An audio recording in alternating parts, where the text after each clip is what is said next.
Hi, today we're going to review this Gregory Scott Tarot of Positive Clarity. Medyo maliit tong tarot na to ha, hindi siya standard size. Cute size. Ayun, pero mas may cute pa dito. I-review ko din.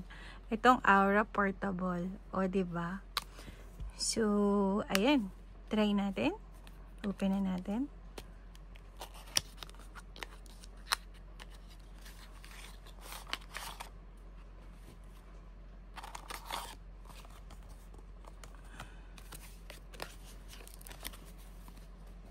Medyo manipis siya, pero okay naman.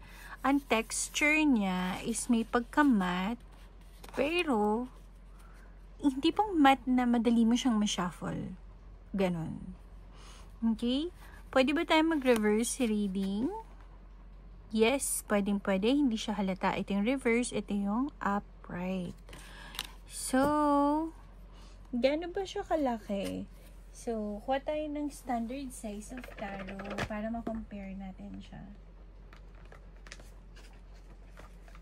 Okay, standard size of tarot. Ganyan siya kaliit. No? Alam mo, okay ito kapag maliit yung kamay mo. Pag may kaliitan yung kamay mo, the best siya. So, manipis. Yes, medyo manipis siya. Pero yung tipong nipis na pang baraha ng sugal. Yun. Pang solitaire na card. But, durable naman. Okay. Check na natin siya.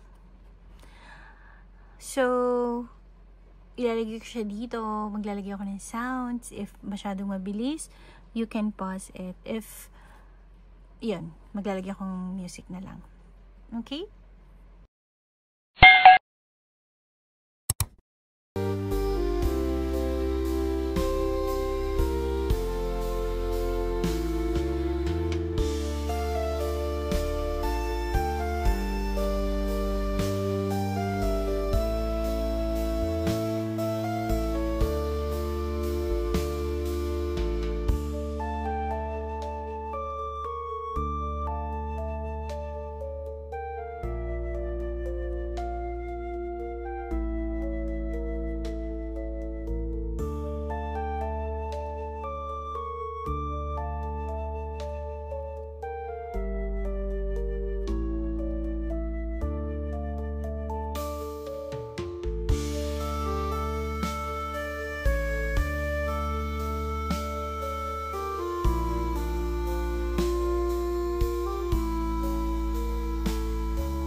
Okay. Ang ganda ng mga images niya, no? Kaya I think meron akong 3 stocks nito eh. Gusto ko kasi mga images niya. Very nice. At kapag beginner ka, talagang makaka-relate ka dito. I love it.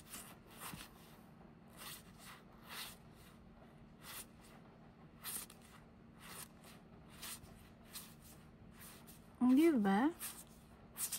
I love it. So, try natin siya i-shuffle. Ay, sorry.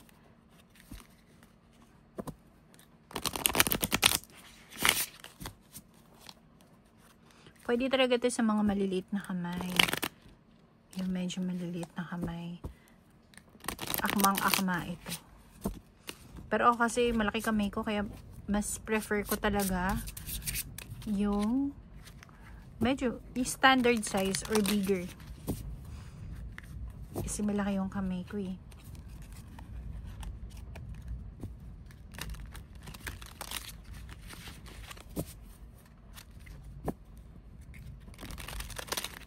Diba?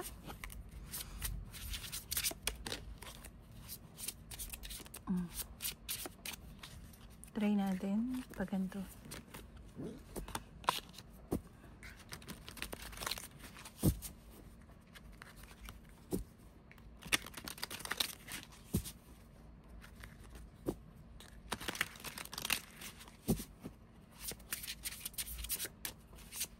Ayos lang naman siya kahit maliit ng konti eh.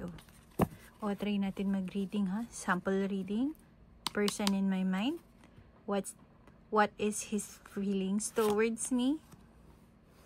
10 of Wands. Grabe naman. Page of Cups. Queen of Cups. 7 of Cups. Ang dami daw akong choices. Hindi ko siya pinatutulog. At sinaktan ko siya. Sino yan? Knight of Pentacles, 4 of Pentacles. Oh, ganda no? 5 of Cups.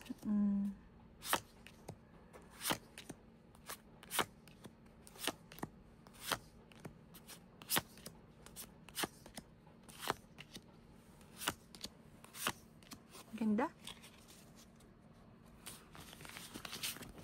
Kahit maliit lang siya, nagagandahan ako sa kanya. Diba? So, yun. Well, for me, mura lang siya.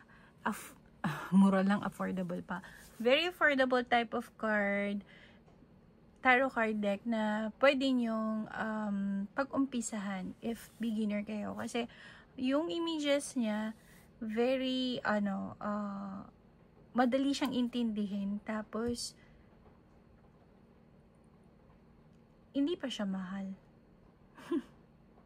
Affordable na mura pa, hindi pa siya mahal. O, diba? So, ayun. Try this one. Sulit siya. Okay, if you have any tarot in mind that you want me to review first, hindi na ako magre-rate kasi magiging bias eh. Parang, nagbe-base lang siya sa gusto ko. Kaya, hindi na ako magre-rate from now on. So, if you have any tarot in mind that you want me to review first, just let me know. If not, i-comment nyo. I'll try my best to find it. Alright? So, bye! See you in my next video.